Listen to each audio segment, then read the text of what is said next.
The chair of them. So roll call, Kester. Here. Aaron's, Here. Milnick, Yes. Slopsama is absent and Hoaxma present. So in the absence of the supervisor, that's why I'm calling the meeting to order. And if anybody feels like they need to run the meeting, I would like to make a motion to have Wendy. I don't think you have to have a motion, do you? Okay, I believe so too. okay. Second. Hey, we'll keep us straight. So would anybody like to adjust the meeting agenda? Well, let's vote. I'd like, Oh, I'm sorry. All in favor? Aye. Aye. So would anybody like to adjust the meeting agenda? I would like to move fire department new hire Stuart Yarborough, hopefully I said that right, to first item of business after the public hearing and after the first public comment.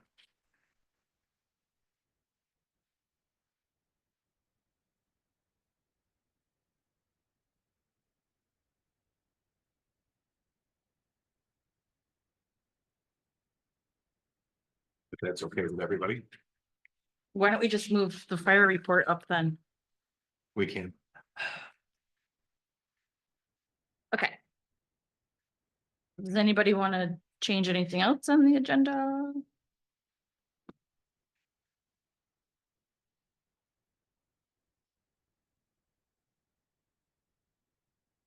Does anyone have any conflict of interest today? need to approve the agenda as amended. It's okay. Okay, Motion. motion to approve the agenda as amended. Second. Yes. Okay. Now, is there any conflict of interest? So, there we go. All in favor, No. oh gosh. I just want to get done. Yeah. All in favor? Aye. Aye. Do we have any conflict of interest?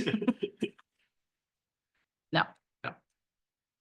Okay, and public comment, just be aware that we are going to have you stand up to the lectern and state your name and address and limit you to 5 minutes. So if anybody has any public comment regarding any township business. In the hall, then ask if anyone on Zoom. There's no one in the hall. Is anyone on Zoom want to make a public comment? Yes, we have one person.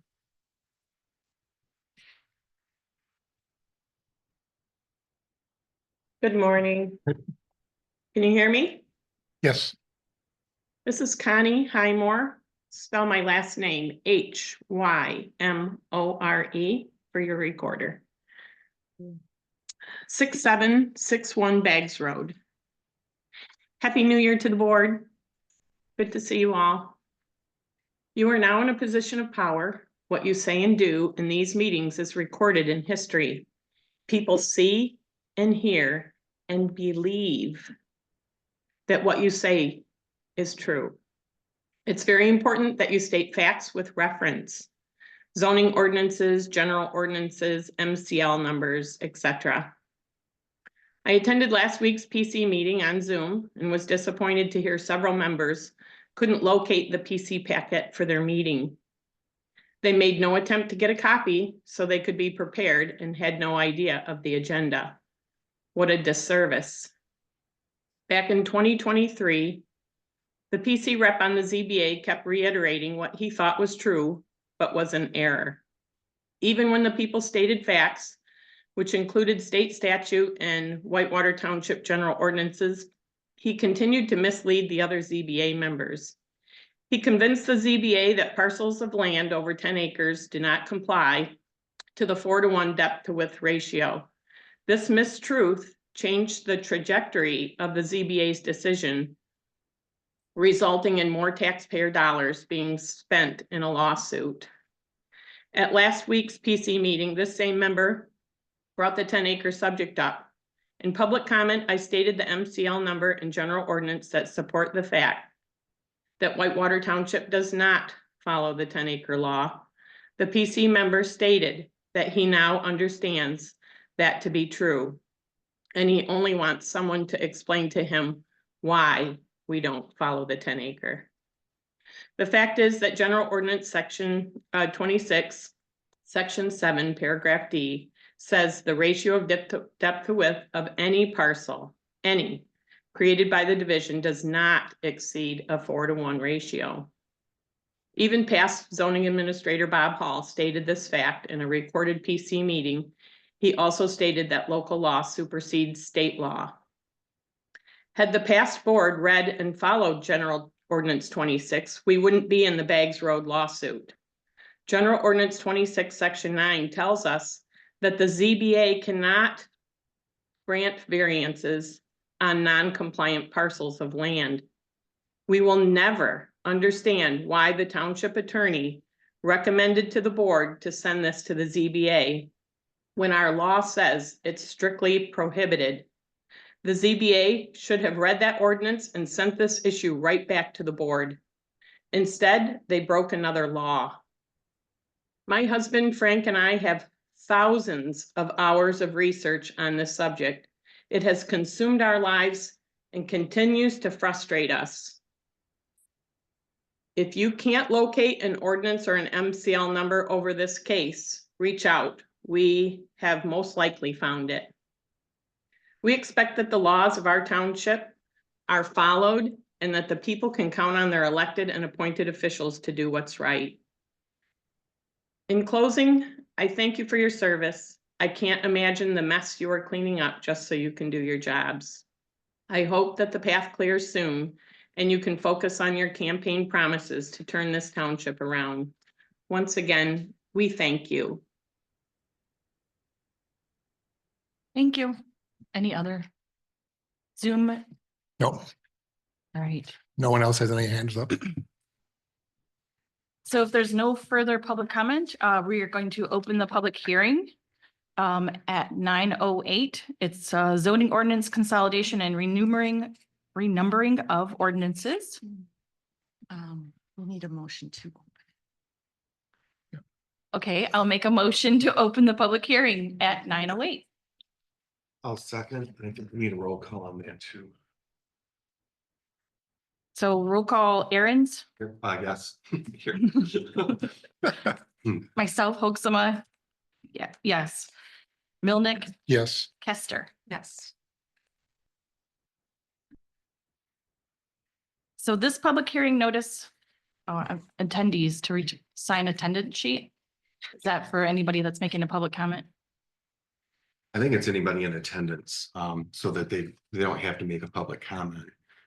But if they want to preserve their right to, I've seen that on the back table at a different Yeah. meeting. I think there is attendance The sheet. sign up sheet. so we could put one maybe at the end here and they could come up or right at the podium maybe, or.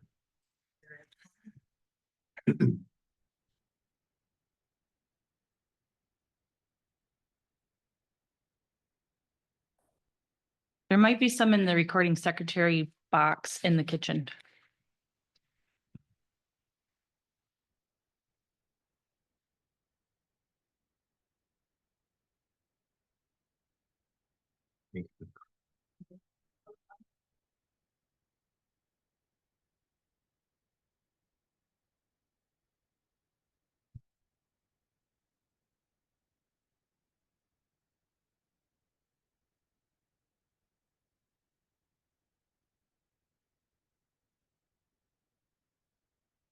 Thank you. So while she's doing that, I'll state that the public hearing notice was published and in the newspaper in Elk Rapids News on 12/26/2024. It was also put on the website and here at the hall. The purpose of this public hearing is for a zoning ordinance amendment, consolidation and renumbering of ordinances. And I would like to introduce Randy Milnick to give us a little summary. Okay, I'm going to go through a little bit of history with where we have been with the zoning ordinance clarification or project, as we've called it. So for several years, the Whitewater Township zoning ordinance has been on the website and there have been printed versions of this around. Those of you who have looked at that know that about a half to a third of it's been labeled draft.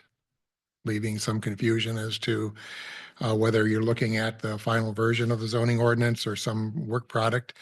Some of the graphics in it were unreadable, and it was really not up to date with all the amendments. So about 18 months ago, there were some efforts to print versions of the zoning ordinance for the PC members. That was done. It looked like this, together with several binders of individual amendments. Then fast forward a little bit of time before that, I guess not fast forward, but a few years ago, Whitewater Township hired Muni Code to assist with codifying the zoning ordinance and the general ordinances. They had produced a manuscript, but it was never completed and brought to a conclusion. And then another consideration is that the zoning ordinance defines zoning districts by legal descriptions in the actual text. That's kind of an uncommon way these days of illustrating zoning districts. It's more common to use a zoning map. So a zoning map was subsequently produced and also made part of the zoning ordinance. So you can't have a zoning map that's not identified as being part of the zoning ordinance. Finally, a significant issue was that it didn't exist as one computer file. It was a bunch of individual amendments that had been worked on over the years and changed and updated. So that's kind of left us with some problems in terms of having a clear illustration of what the zoning ordinance required. And so work began with the Planning Commission. I spent some time working through the list of amendments. There were a few missing amendments in the material that the Planning Commission was given, and a spreadsheet was created. This gave a list of a brief description of what each amendment addressed. We hired a professional surveyor, the township did, to review the legal descriptions and put the information on a map, on a parcel map that is produced by Grand Traverse County, and as a way of illustrating where the zoning boundaries are. There was a zoning map that was out there and available, although there were some questions about its origin and its validity, I guess I would say. So a new zoning map was created. During this process, we also examined the existing organization of the ordinance, which was originally adopted, I think, in 1972. And there were a number of articles. Some just had one section in it, some had multiple ones, and it was in a kind of a state of disorganization. Zoning ordinances, modern ones, typically have a structure to them where the one section relates to another and related material is close to each other. We really didn't have that. Then, as part of the review of this, the Planning Commission made changes with some recommendations from myself in terms of adding some definitions, clarifying material, eliminating places where we had similar requirements next to each other or apart from each other in the zoning ordinance that left it somewhat confusing as to a similar requirement in two different places of the ordinance. So we eliminated that. There was some tables in the zoning ordinance, but we consolidated. So basically all the dimensional standards are in one table.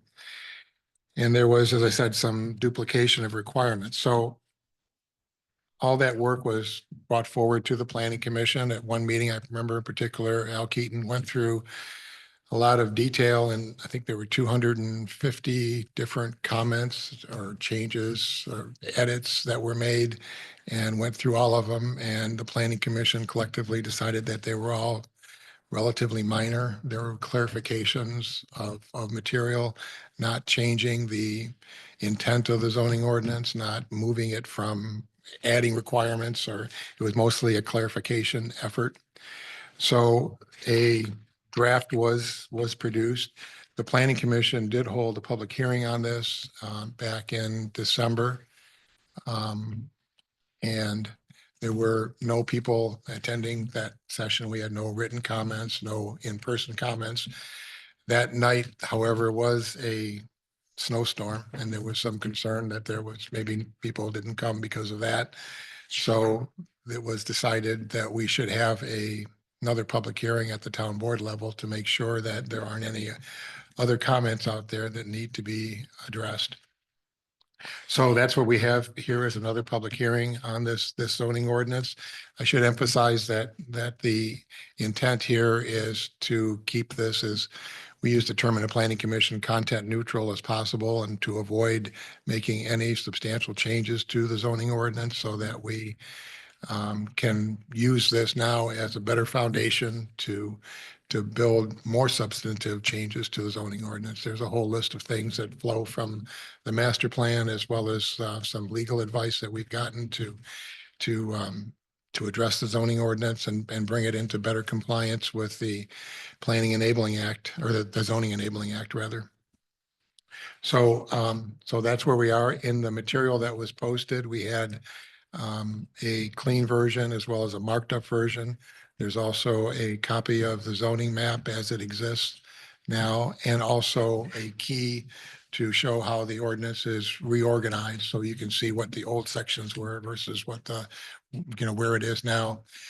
And one last thing I'd mention is we did have our township attorney review the document, asked him to look specifically at conformance with the Michigan Zoning Enabling Act.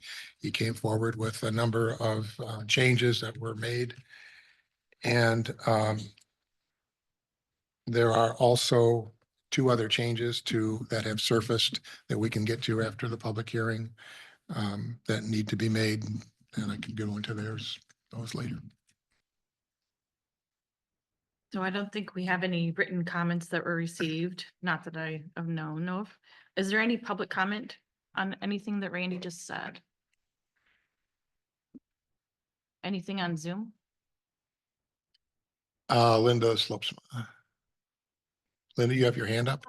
Yes, I would just like to say that as a member of the Planning Commission for a year that worked on this project, that I fully support approval of this zoning ordinance project to basically consolidate all of our information into one document. This, quite frankly, is a huge improvement for our residents to be able to access one document online to see all of the zoning requirements that the township has. And it also represents a huge help to our zoning administrator as far as her efficiency and ability to use one single document in order to do her job. Thank you.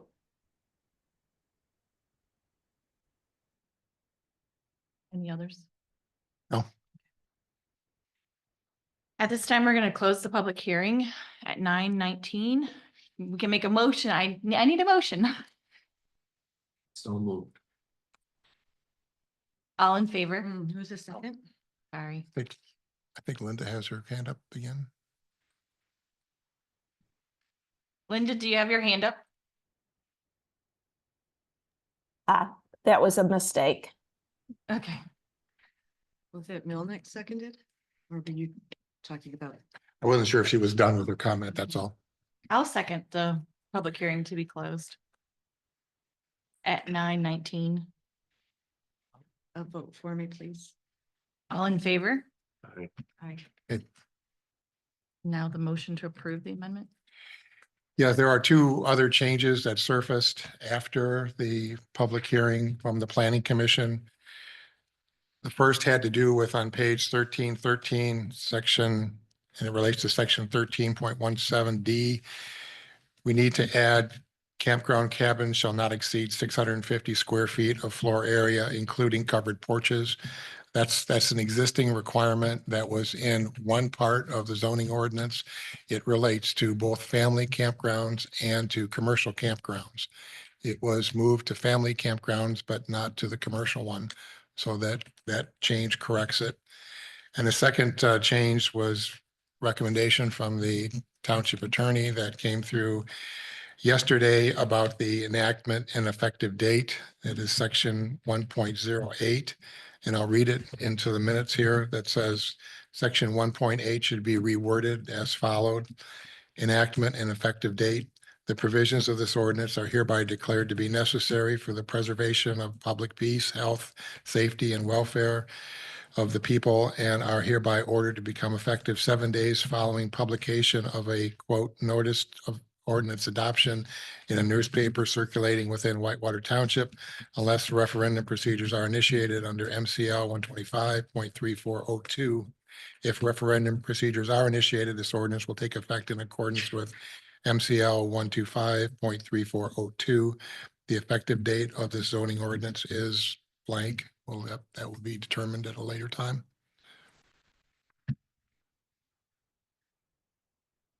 So did you need a motion on what we just Yes, proposed? Yeah. if the Well, board is, so your motion, your recommended motion, you just basically already described the whole thing. Is this the whole motion? oh, yes, both the motion and the changes that I just read. Then can I consider what you read as your motion and I could second that? And then we could just give this to Kay so she has exact wording. I think we should read it into the record, though. I thought you just did. That's what I was asking. I just read, You didn't read the I just read the changes. I didn't read the motion itself. Okay. Would you like to read your own writing? I'll second. So to make sure Sure. we're reading it in the right way. The motion is to approve amendment number 87 to the Whitewater Township zoning ordinance. This amendment is necessary to clarify zoning district boundaries, incorporate past amendments, provide more complete conformance with the Michigan Zoning Enabling Act, and to make the document more user-friendly. Specifically, Amendment 87 provides, number one zoning ordinance document is searchable, consistently formatted, properly organized, with readable graphics and hyperlinks to better navigate material between sections, along with a more complete table of contents. Number two, a single official zoning map depicting zoning district boundaries rather than legal descriptions. And number three, many clarifications to definitions, requirements, and development standards that are considered to be minor in nature. Amendment number 7 is approved with 2 changes from the material advertised and approved by the Whitewater Township Planning Commission. These are said section 13.17D, adding number 14, campground cabins shall not exceed 660 square feet of floor area, including covered porches. And section 1.08, rewriting that to read section 1.08, enactment and effective date. The provisions of this ordinance are hereby declared to be an emergency, declared to be necessary for the preservation of public peace, health, safety, and welfare of the people, and are hereby ordered to become effective 7 days following publication of a notice of adoption in a newspaper circulating within Whitewater Township, unless referendum procedures are initiated under MCL 125.3402.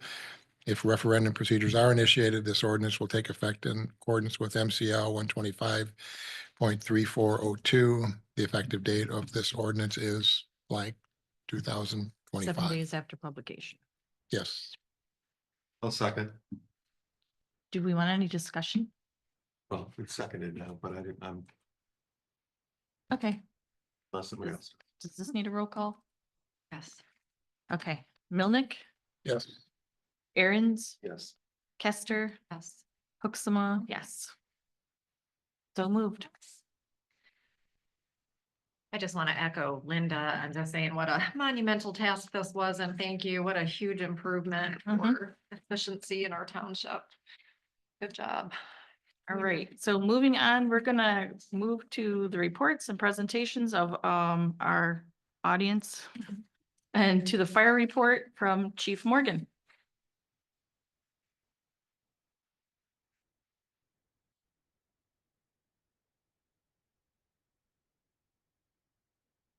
Chief Josh Morgan, everybody doing?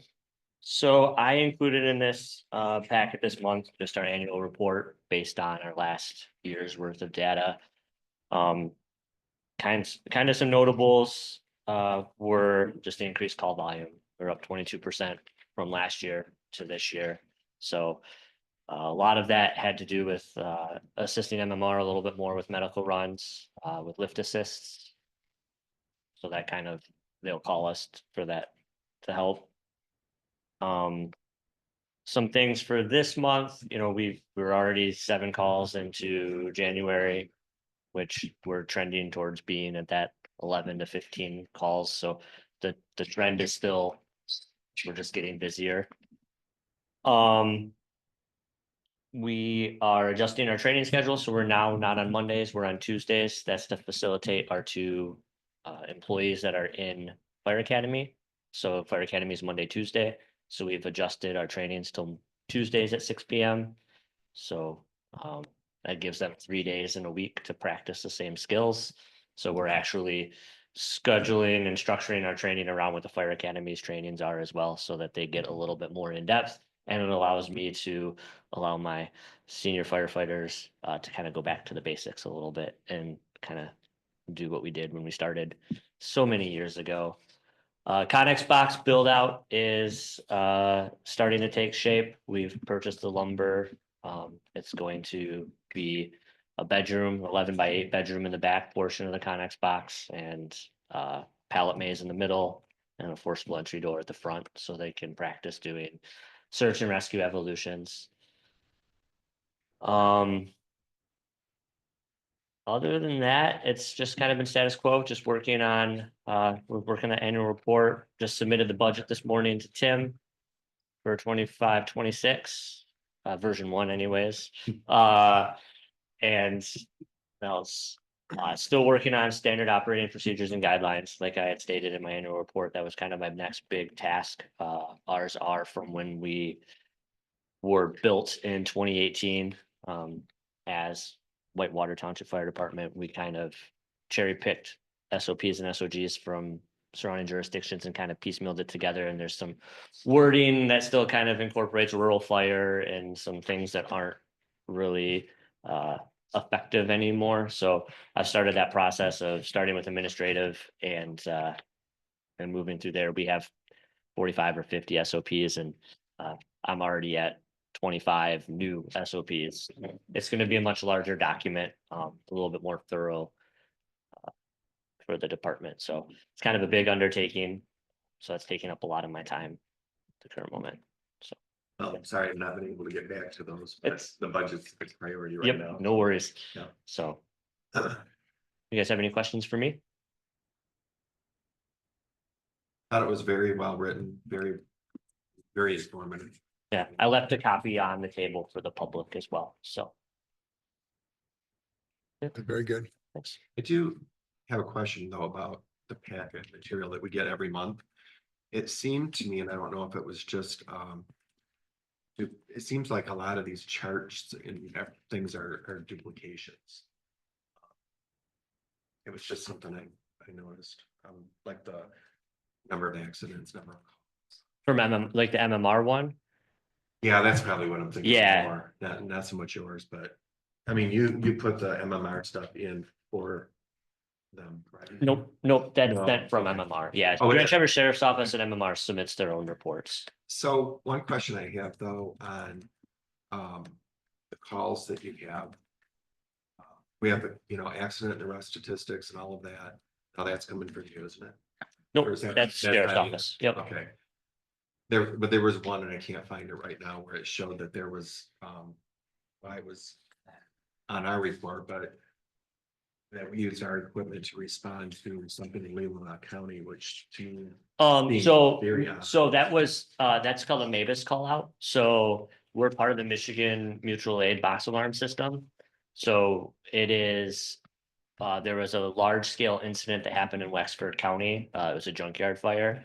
We then, MABUS gets activated, so we all get on a Teams meeting, and they request resources. It's something that we've signed up for. So they were looking for a strike team of tankers. So we sent our tanker plus 2 people into Wexford County to assist in that. We haven't ever actually done a MABUS call out. This Assistant Chief Carpenter and I's thinking to provide resources to this one because it was a pretty local and easy one to do. Not like we're going up to Menominee to a paper mill fire or something where they're going to be gone for 14 days. This was probably just an 8-hour event. With the thought of if we did ever have something happen in our township and we needed to activate MABUS, that we're at least providing our end of the deal if we're ever going to accept it.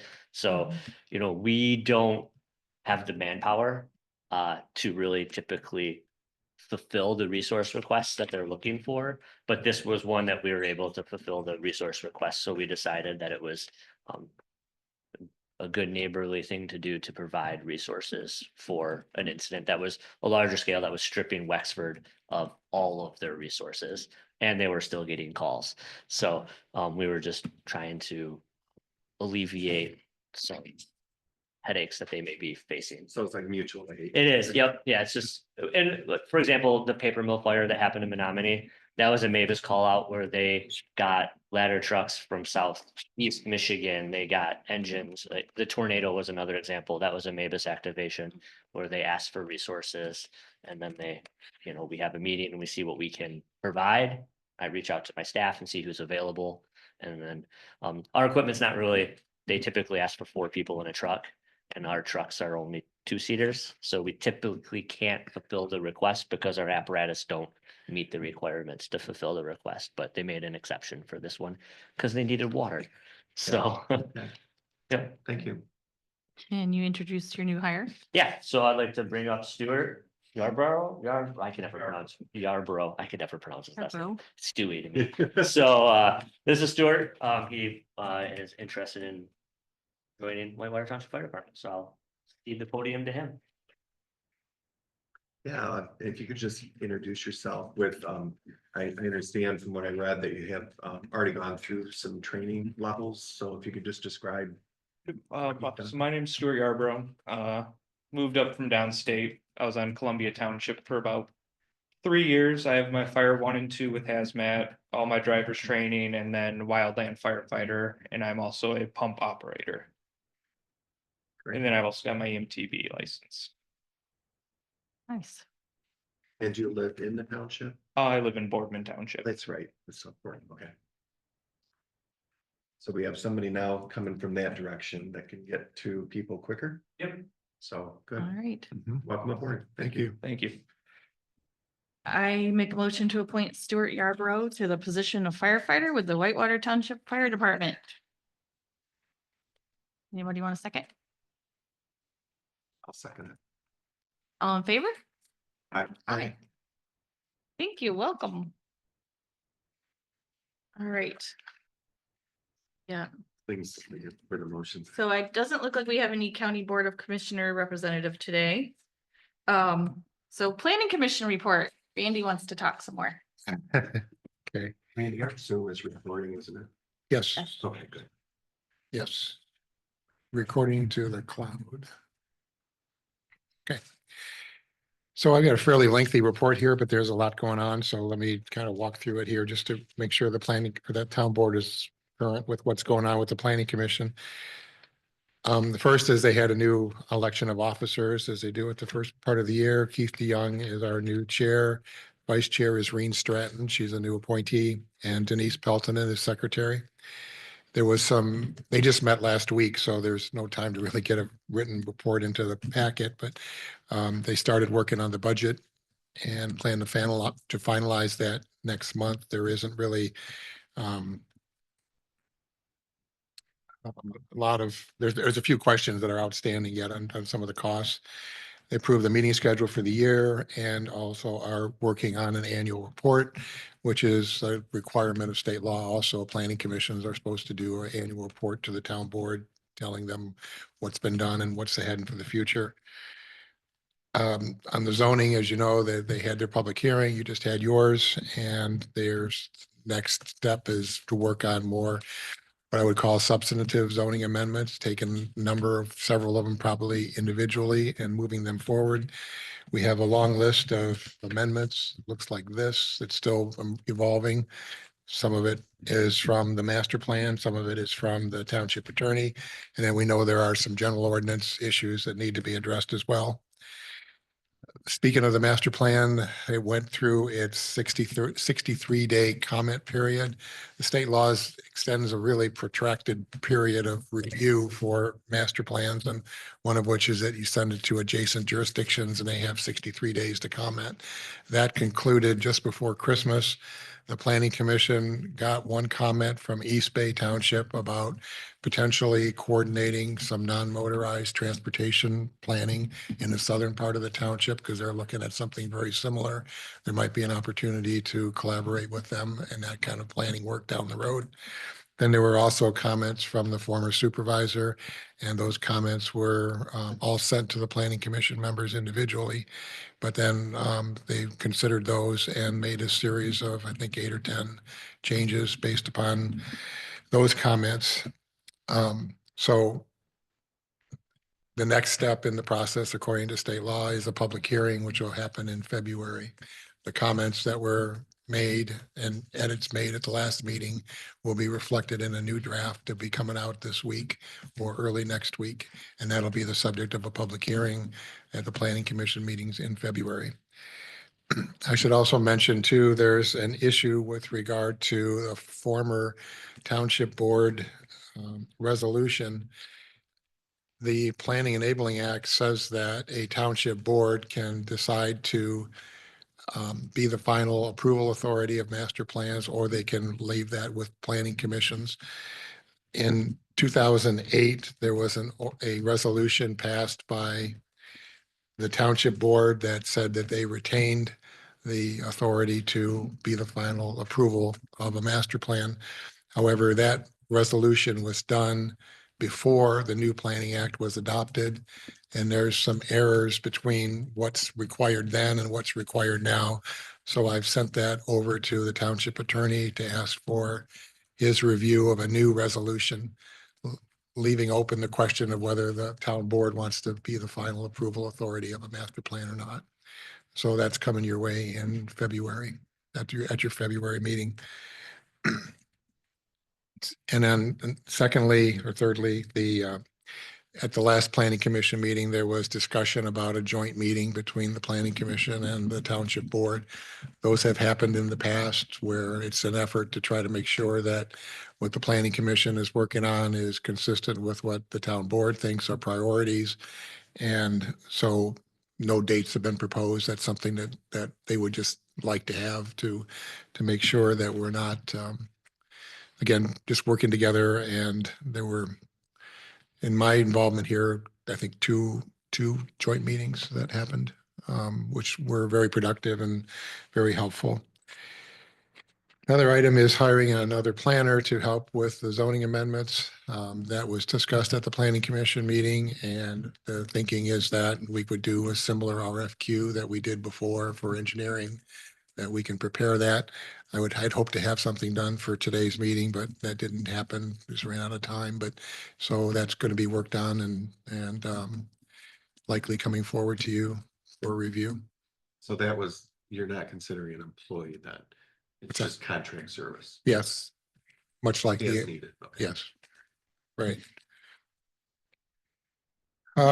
Then finally, I've mentioned as far as the next meeting, we do have an individual coming to our planning commission meeting to represent the Redevelopment Ready Communities Program. He is also happens to be the chair of the East Bay Planning Commission and works for the MEDC. It's mentioned in the master plan that that's something that Whitewater Township may wish to pursue. There's lots of benefits for that and potentially even funding for different kinds of work. And so we want to learn more about that and have the planning commission brought up to speed a bit more on what RC can and can't do. So that's happening next month as well. And then lastly, there was discussion about short-term rentals and the fact that that's an issue for the township. I think it's fair to say that they'd like some direction from the board as far as how to deal with short-term rentals.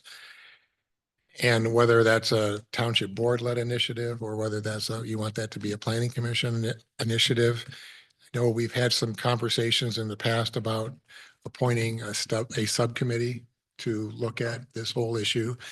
You know, in the past, the planning commission had really good luck and success working with the resident outreach subcommittee to help us with the master plan public engagement, where they did the survey and they did the workshops that we held. The issue is potentially doing that again for this kind of project, where we would ask a subcommittee to be appointed by the planning commission or the town board to look into this because we know that our current policy of not allowing short-term rentals could be out of sync with what public opinion might be according to the master plan survey. The survey was helpful, but it doesn't answer everything we need to know about how people feel about short-term rentals. So, I think that personally, that would be a good topic for a joint meeting. Have a discussion with the board. Mhm. So since Good night, then. since you brought both of them up, yeah, it's a very big issue and it needs a lot of involvement from a lot of people.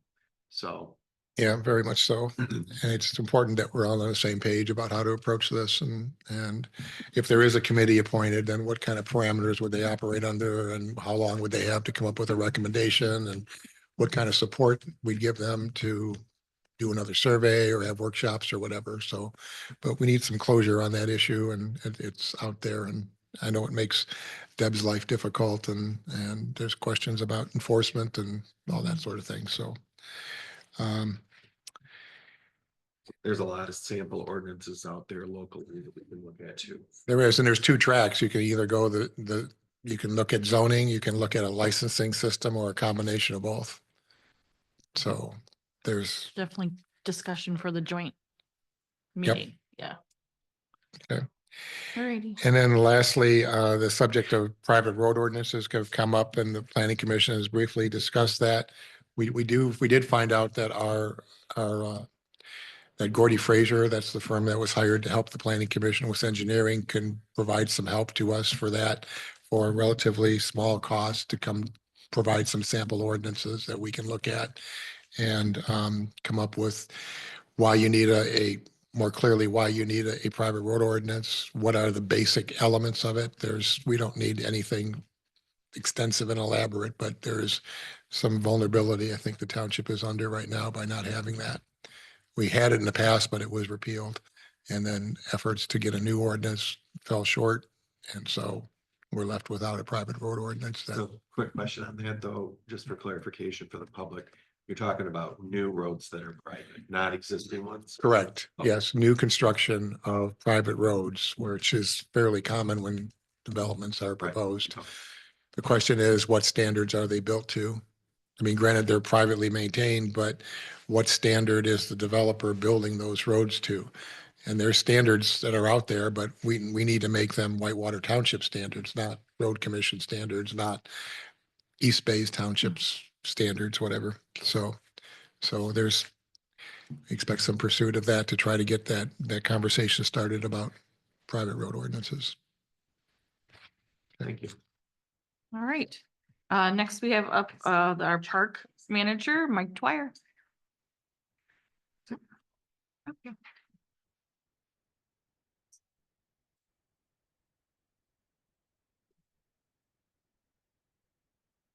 For the lighter side of things, Parks and Rec, or I'd like to say Recreation and Parks, we'll keep it fun. Not listed on my board, it's just my general observation of traveling the parks, that all the trails are used quite a bit, even with the snowfall, it's very obvious. The exception like High Prairie, it's not plowed out, but you'll see car tracks going in and out of there. I'm keeping an eye on all those. But in general, to start with, I've received reports of downed trees at the Battle Creek trails. Hikers had concerned of potential water flow obstruction from the pond that goes under the trail and empties out into a creek. There's obstructions on both sides. After inspecting the pond, I've determined there's no blockages to the water flow that's going through it. I've sent photos to the DNR and also spoke with them on the phone. They're going to forward the photos that I took to someone that might know more than I do. And I'll continue to monitor the pond and the water flow and follow up with the DNR to see that no problem comes up after that. Also out that way, there were reports of downed trees crossing the trail just before you get to the pond. They've since been removed and it's cleared. And after all the hassle, we finally have taken delivery of our zero-turn mower just in time for snowfall. So, and it's a beauty. The demolition of the vault toilet buildings has begun. Actually, it has been completed They're still waiting to, I believe, remove the dumpsters from there. So I do have photos I can email anybody if they want to see. It's not too terribly exciting, but and then starting on New Year's Day, when everybody's waking up nice and late from their night before, I started receiving many calls regarding the 2025 camping season. Most of these calls are asking about availability of our park and when we start booking. Wasn't really so much about price. They were really interested in when can they book and can they get in. I believe the increase of phone calls are due in part because this year the state park is closing for their renovation. Their booking season starts January 2nd, so starting the 1st, I was starting to get those people. Calls were coming from Wyoming, Florida, all over the place. So I think we're going to have a very busy season there once we finally open up booking. I'm really encouraged. Also, I have been in contact with several of my park employees from the previous seasons, and I got commitments for a lot of them at this point to come back. So that's really going to make things a lot easier, especially the preseason. Three of the guys are college kids and will be out before our cleanup weekend. We'll be able to help get the park in shape for that. Currently, I'm working on the 2025 season's prices for parks, camping, boat passes, and other revenues taken in. I've had in-phone and person meetings with Tim regarding these items, and we will continue to work together on figuring out what a good plan is for all of that, prices and what we're going to do. I'm currently researching other campgrounds right now to compare prices and amenities to ours to make sure that we stay competitive in our market and that we price correctly. I'm also continually hiking the trails, monitoring parks, and I do have the park rangers station's phone in my house, and it just started, like I said, starting the 1st to start going off like crazy. I'm taking daily calls. So any questions at this point? Where's the lawnmower being stored? The lawnmower is in the container that was purchased last year to store the RTV. So the RTV is pulled forward and that fit right in behind it. So, That's at the park? yep, and that's all locked up.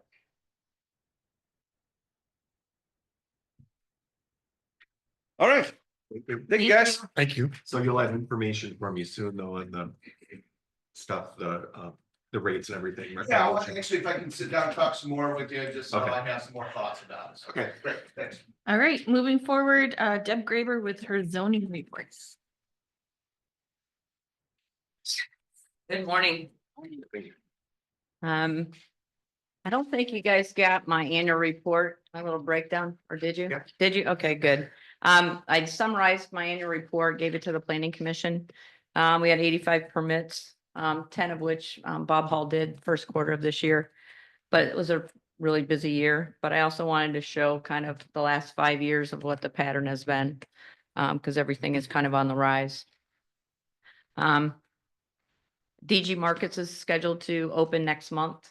I think we probably kind of all got emails about whether or not they could sell liquor and alcohol, so they were promoting that a little bit.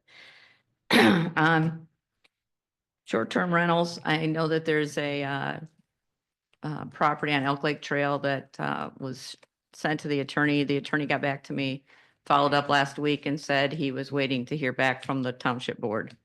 So I can't do anything more until you guys decide you want to pursue it. I like the idea of us looking into short-term rentals. I would love to see a town hall meeting if you're going to pull the PC and the board together. Open it up and make it a big town hall meeting. Something that occurred to me is back in high school, we used to have these debates in different classes, pros and cons. At the time it was, well, should we have marijuana or shouldn't we? Maybe that would be a good way to look at doing a little debate and seeing what the temperature is in the community. Or actually putting it on the ballot and making it something that the voters can decide. I attended a hot topics in planning and zoning in August, and it was a very hot topic. And I've got the pros and cons of what was discussed by the attorneys for MTA at that meeting. I can forward that document to you. If you pulled I think it was in the September packet for the township board. I included it in that package and also to the planning commissioners. We do currently offer short-term rentals in this township. We have a casino that has short-term rentals. We have campground on Elk Lake. We have Silver Birch Commercial Campground. And I'm told there's a bed and breakfast on Broomhead. So it's not that we don't have short-term rentals, but we do have a permissive ordinance, which basically says if it doesn't say it's a permitted use, it's not permitted.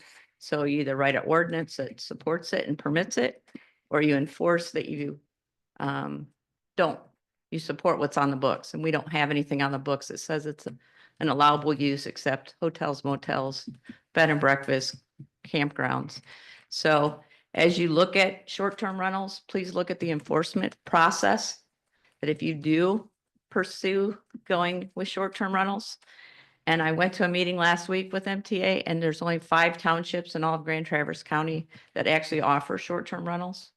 It also just make sure that the enforcement side of it is evaluated at the same time, because if you don't have a municipal civil infraction policy, our municipal enforcement policy, I don't think will support trying to manage licensing of and enforcement of a short-term rental policy. So if you could do those two hand in hand, I'd appreciate it. And I do appreciate all the hard work that's been done on the planning commission to consolidate the zoning ordinance into one. But if you have any questions for me, you know, I'm available by phone. Just give me a buzz. My new day in the office is Wednesdays. I'm trying to free it up so that Jill and Andy have time to do their thing and we're not, you know, on each other. But I do have a couple meetings coming up on Wednesday. I've got some people coming in. Things are starting to pick up. You know, we did have 33 new accessory dwellings and 21 new homes last year. So, Did the ZBA meet recently? no, they're meeting in 2 weeks, 2 next weeks. week, the 23rd. Oh, Yeah, I'm working on, working with Roberto Garza. He's the vice chair that will be filling in until they elect a new, chairman. So I met with him last week and we're working on the, agenda and putting that together. But there will be a ZBA hearing next Thursday night at 7. and they're gonna set their yearly meeting dates in it. Yes, I'm All right. working on that as well, because Your report alludes to some upcoming development potential in agriculture, industry and commercial. Are you able to share any? their Grand Traverse Plastics has purchased property in the commercial district across from them. I have recommended that they do some sort of rezoning if they're going to do, since it's an extension of what they're currently doing, but they are in an industrial zone today and they have purchased commercial property on the west side of Moore Road. There is a lot of excitement and possibility for a property on M72. Actually, I got another email at, I don't know, 11 o'clock last night for the property next to AIS. It sits between Heights and AIS on M72. The planning commission actually met one of the gentlemen that has an interest in the property.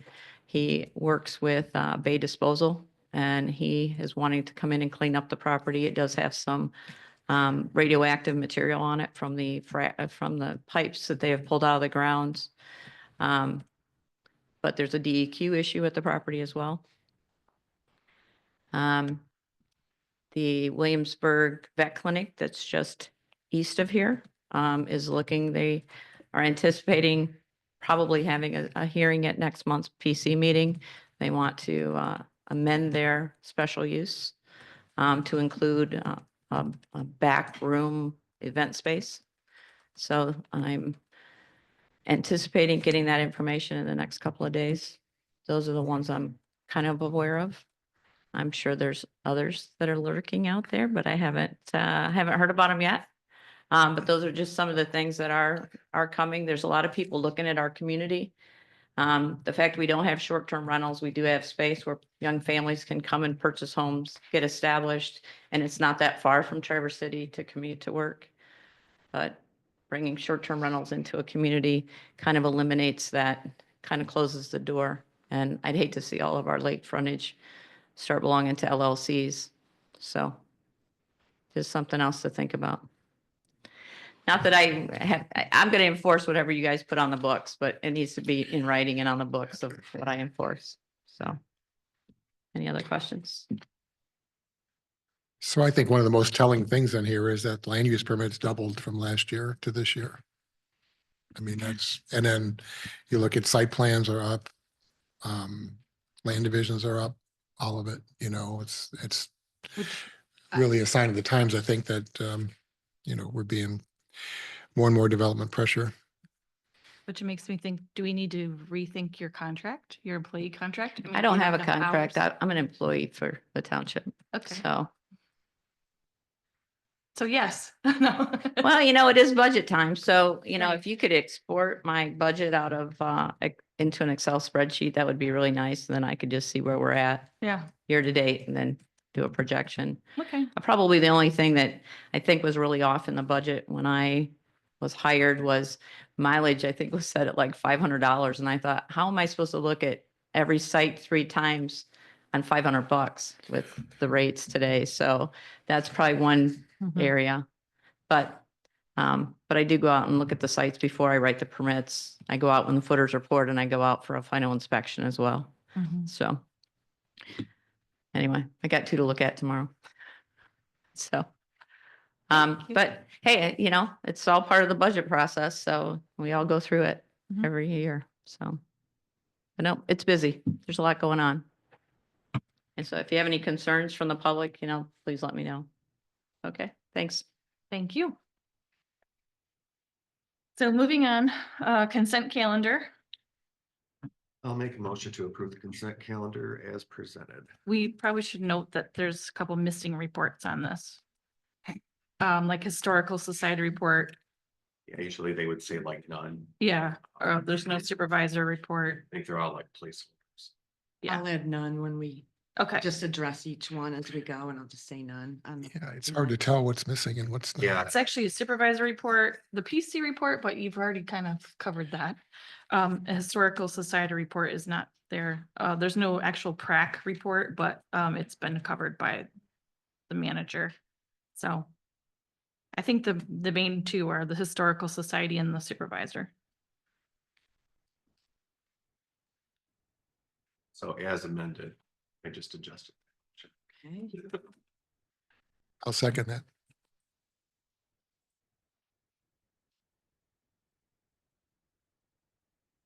All in favor? Aye.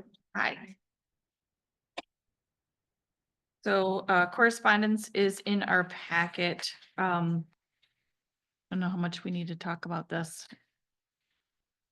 Oh, it's I don't think you need to. Excuse me, before you go forward, all of the others are in the packet. Is that what Yeah. I'm referencing? Yeah. Is there a clerk's report in there too? Yep. Yes. Okay, so just supervisor, just historical, Correct. parks, fire, we're already covered. Thank you, NPC. The correspondence on the IRS documents, there's not really any details or information. This is still the ongoing outstanding payroll taxes. But it looks like their response is back to something that we sent to them inquiring it. So is that what, has the attorney sent them something and they're saying they need more time to research? What? I believe the attorney did put their 2 cents into it. I know as much as you do. The correspondence is just what came to us, so we have to, note that it was sent to us. Okay. Yeah. It doesn't show any amounts. No. Yeah, it doesn't show. No, what it's just is asking for more time, basically, for any kind of correspondence. Okay.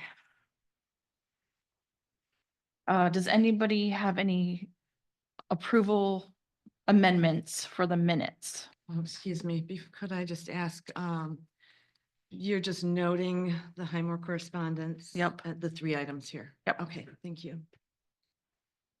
Very minor amendment for the December 18th packet. I don't even know if it needs to be amended, but just as a matter of record, the IT grant that I applied for was for 50,000, not 1,500. Yeah, I thought Oh. that seemed low. Yeah. Okay. I don't think I would have wasted my time for Yeah, but, 1,500, but we're I thought, boy, you went to a lot of. Yeah. effort. Misheard that one for sure. Let me That's an just find important what clarification. page that's on. You said that was the 18th. It was in the Special meeting? 18th under the IT update from the IT treasurer. infrastructure. Okay. Have we heard anything The yet? third page, 50, yeah, at the top. And page 3. thinking Yep. in February. And then, that December 10th one, the last of the end page where it says Secretary Hooksma. That's the last page. What are we Yeah. changing on that? It just says Secretary Hooksma instead of clerk. Oh. Find that. You said that, that's like on page 8 then. I'm looking for it. Near the bottom. Yeah, I looked for it prior to the meeting and I couldn't see it. I didn't know if it had already been changed. Maybe. And then what if, yeah, if you, do you have it handy? So I don't miss it.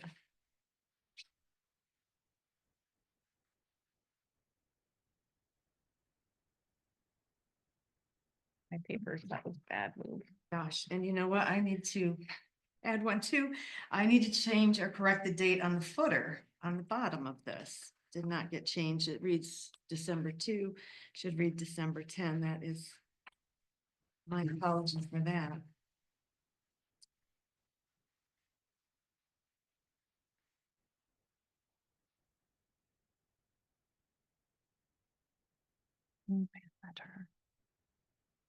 And then, would you also want that one small change under Mr. Malone's? So she's talking about on the 1210 packet at the very beginning when Cherry Capital was talking about the fiber, it says to build plant, fiber plant, and it's not really. That's, Well, that's what it's called. it's called to build a fiber plant, to lay fiber line. Oh. Yeah. Okay. Then we'll keep it. My pages are different than yours. The divisions, that's why I couldn't find it. And then leave the comment about fiber. Yeah. Yeah, this fiber plant. Great. Thank you. I would make a motion to approve. The minutes. Do I have to say each one? Yeah. December 2nd, December 10th, December 18th, and December 30th as amended. The 23rd was actually added to the website as well. Which one? The 23rd. Oh. So And the if we could- 23rd. Thank you. I'll second. Was the 23rd was a special? Yes. Okay. All together, you're doing them? They're grouped into the same headings. And Ann Kester, did you second?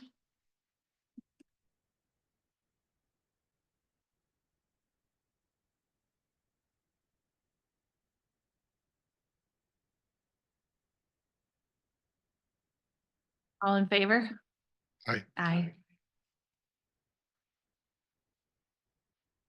There is bills for approval in the packet as well. Questions or discussion on that? The report of the checks is that from the bank or is that from Tyler Technology? Which part are you talking about? The check register report? Is that printed directly from the bank or the? check No, that's register? from the fund balance, Tyler. Fund, okay. Yeah.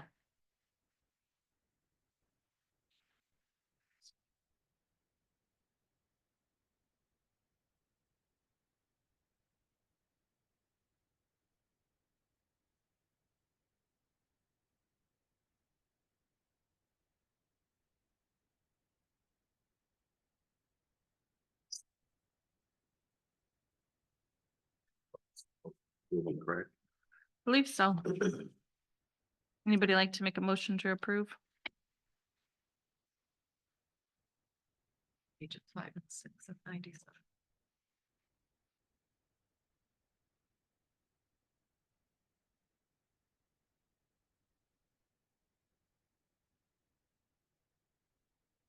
Yeah, we're learning. We're learning we need page numbers. Yeah. Well, usually though, even in when you open.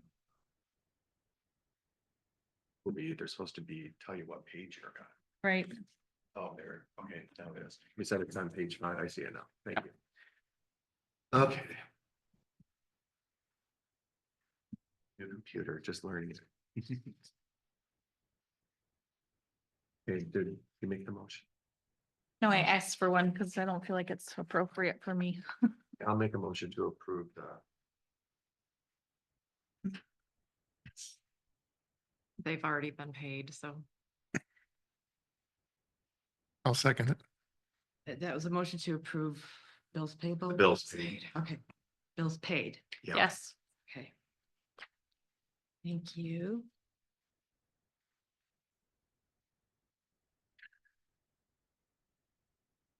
Did anybody second that? Randy did it. All in favor? Aye. Moving on to budget amendments for the fire department, and that basically is just asking for transfers, correct? Would you like to elaborate?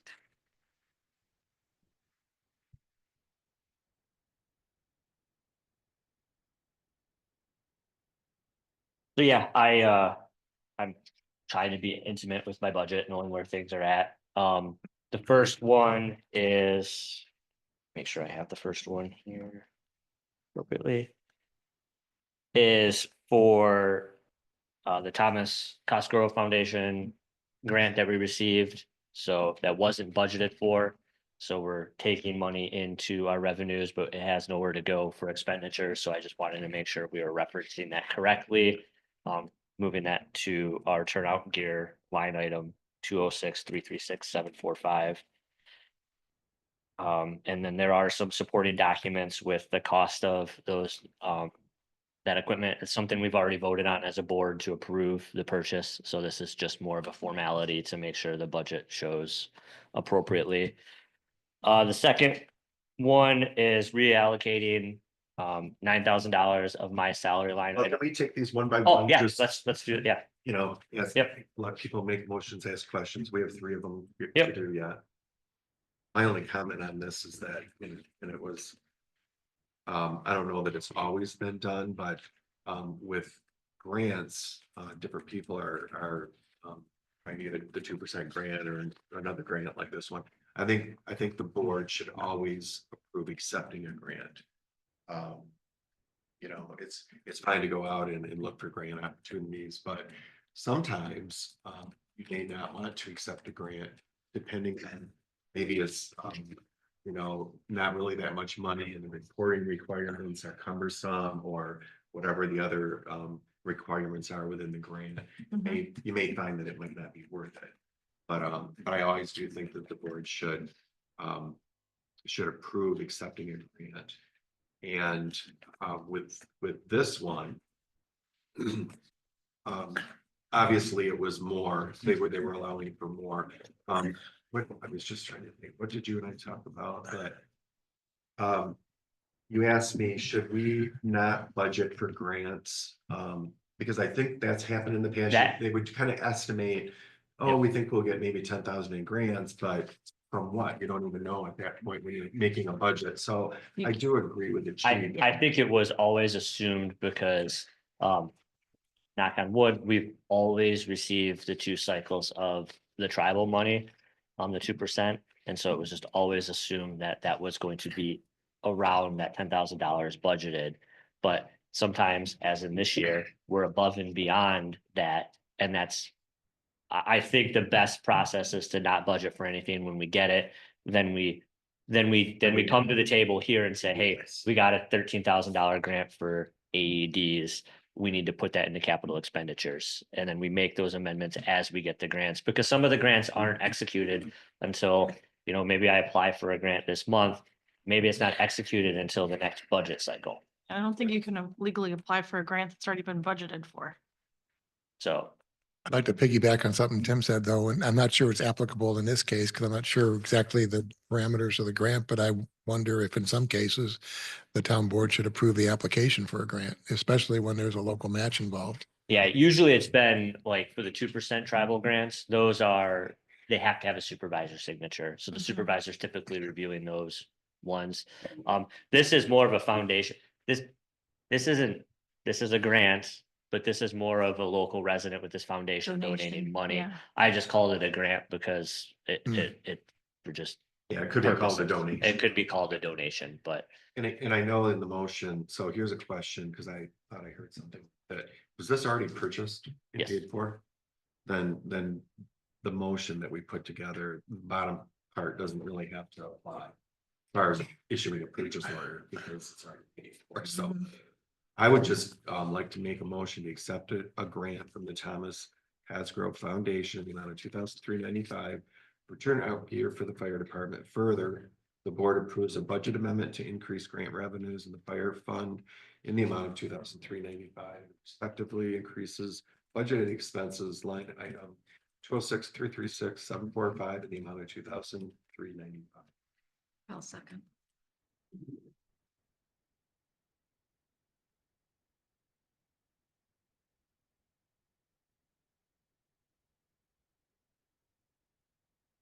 All in favor? Aye. Aye. Motion approved. Excuse me, Tim, what document or page were you seeing that proposed motion? Page 59 of. Here, you can just have mine. It's 59, okay. Well, I've got two, but I'm not seeing that one. I just left off the last further. Okay, Stops at the last 2,395. thanks. Mine looks a little different. Okay, thank you. the second amendment is for moving $9,000 out of my salary line item 206-336-702 into our capital expenditures line item 206-336-970. That is because Chief Flynn resigned or stepped down from, retired from his position in, I believe it was April. I worked from April and July as interim on a more of an hourly basis of, as I worked hours, I just logged them and got paid an hourly rate. And then I took over full-time in July, then taking that salary on then. So that left a 3-month window of so many money not used out of the salary, essentially. And I would like to move that into our capital expenditures to help fund the purchase. And there are 2 quotes attached to replace some much needed equipment that needs to be replaced. So that's why I was moving that. And that actually isn't the full amount. Well, so does it concern you that by buying this, you're not gonna have enough money in your capital expenditure line item to do it? Yeah. So if I were to, I mean, I could purchase this equipment, we're gonna be fine because as we've talked, it's just as long as expenditures don't exceed revenues, we're fine. I work from the standpoint of I want to ensure that I can see exactly, like I'm making it, I'm trying to be zero balance kind of on the line items. So for me, we could purchase them and we're gonna be fine. We'll make adjustments at the end of the budget cycle, in late, April, March. So this is just kind of a precursor. I could do it and then. Okay. Last question on that. This is, what is the parameters for you to use the capital expenditure line item within the fire fund instead of the fire capital improvement fund? So that's actually a really good question because previously, the fire capital improvement fund has been only for the fire truck. That's it. In my research and in talking to other fire chiefs, fire capital improvement funds are more than just fire trucks. It's hose, it's apparatus, it's anything that is equipment based. So you're gonna see in my 25-26 budget kind of how breaking that capital improvement fund down more to plan for the future for replacing equipment like this, to where in 15 years, we're not like, hey, this equipment is now outdated. we need to purchase it and it's gonna be this much. We're already planning for the future. Right now, I'm kind of trying to plan for the future short term. Like I have equipment that is old and outdated and it needs to be replaced. And the cost is more significant up front as opposed to looking into the future saying, I have to replace this in 10 or 15 years. I'm gonna budget $3,000 or $4,000 to be set aside every budget cycle. So that way in 10 years, we can make that purchase. And it's not gonna affect us any. So So the fire capital improvement fund was not specifically just for the $500,000 special assessment. It existed before. it's never existed before. Okay, Yeah, so so- that was my question. Was Yeah. it created just for that 3 Yeah, years? so that capital, so the capital expenditure line item was always used for these purchases. Whereas the capital improvement fund was created with that $500,000 to purchase the fire truck. Looking to the future and as we get into budget discussions and Right. cycle stuff, like that's where I think we need to look at that fund to say that will alleviate that line item in our normal budget because we're planning for the future. But is it your understanding that the prior board created this fund because of that $500,000 special assessment? And after the third year, which is December 25, after that year is over, that whatever money is left was gonna be transferred back into the fire fund and that fund was gonna be closed? Is that how that was set up? I'm not, You don't I know? do Okay. not know. I can ask some questions and ask around, Yeah, but. it just seems like that's what it is. Yeah. Is playing out to. And that will be, again, a discussion, and I've had this discussion with a few of you about the special assessment and how we need to bring that to the public and how we have to be a That's little more. Yeah. So that's a discussion for another longer meeting. So, but yeah, that's why the 18,000 or we're budgeted so much in that line item for capital expenditures because we never had a capital improvement fund. Okay. So we were always just assuming we're going to spend, $10,000, $15,000 on equipment purchases this year, but that's hard it's better to plan in the future and stash a little away every year to make those bigger purchases. I'll make the motion. Motion to amend the budget with an increase to line item 206-336-970 capital expenditures in the amount of 9,000 and decrease budget line item 206-336-702 salaries in the amount of 9,000. And are you asking for those gas meters and 2 more AEDs right now? Those were just examples of why you're of gonna- what I would be Okay. using. I just wanted to provide a reference of Mhm. cost of equipment. I'll second. All in favor? Aye. None opposed. All right. Yep, and the third one's super straightforward. This is just to approve the transfer of $149,775 from the fire fund to the fire capital improvement fund. This transfer aligns with the approved 0.5 mil 3-year special assessment in its second year. Increase designated to fund the capital improvement fund for the fire engine under the contract through CSI. And to jump ahead of ourselves, Yeah. talked about this in the last one. I'd make a motion to transfer 149,775 from the 0.5 mil fire special assessment from the fire fund to the fire capital improvement fund to purchase of a new fire pumper truck from CSI. I'll second.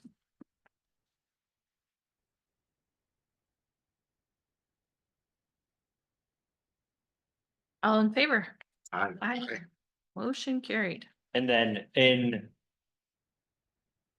I'll work more with Wendy in working on these, because it is my understanding that the clerk actually works with the budget and when she sees the discrepancies.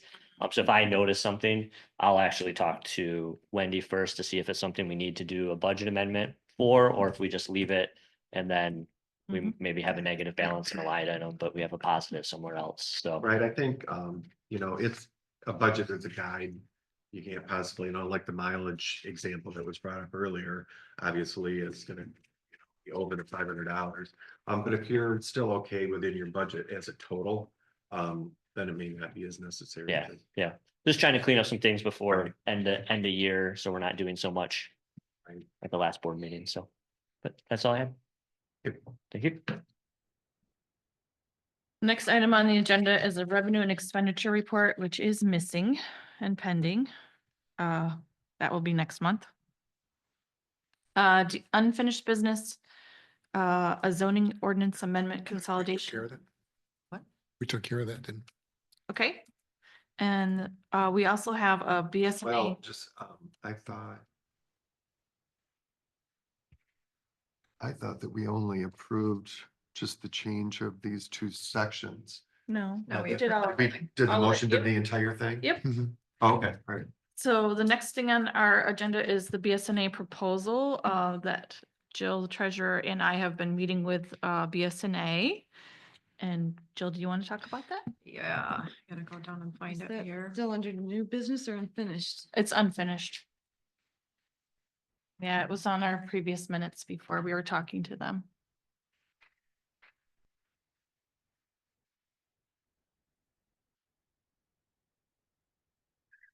Oh, Mike, do you want to- Yes, ampersand A. Yes. Oh, I have the proposal. Oh, okay. So yeah, we've been talking about the addition of BSNA, and this is actually an extension even of what the former board was doing. And working on, we already have $60,000 in our budget currently for the addition of the software. BSNA is a comprehensive software that is designed specifically for government, municipal government management, and it is a series of different modules that every department can use, and they all speak to each other. So it really increases the efficiency, effectiveness, and transparency of what is being done between primarily the township clerk and the treasurer's office. Right now, there are two different programs being used, actually three different programs. The treasurer's office uses a very old version of the .NET BSNA modules. There's just several of them. In addition to a program called Sage. Some people might remember it as Peachtree. And the clerk is using Tyler Technology, which is another very old fund balance type of software that is used in some government settings. There is really no other competition on the market for the kind of software that we need. BSNA has really stepped up to the plate to become the leader in the industry and have tailored their entire software program to manage government business. It will all be done in the cloud, so it will be accessible from anywhere by any of us from any device, any time of day or night. We will have access to township information.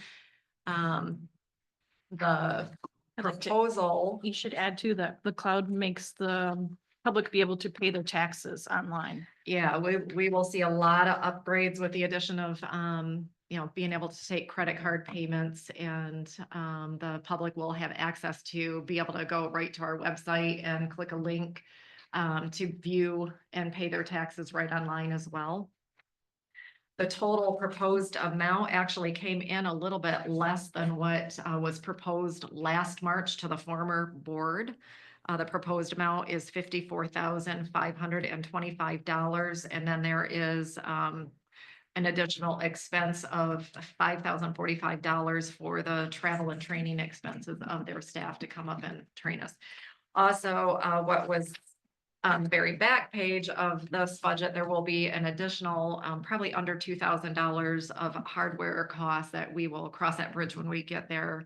That will be for a special printer and scanner and the credit card readers and all of that we'll need. We're 9 months away from that happening, so we're not even looking at that equipment right now, but it is recommended that we purchase this specific equipment that they recommend to go with their program at that time. So implementation,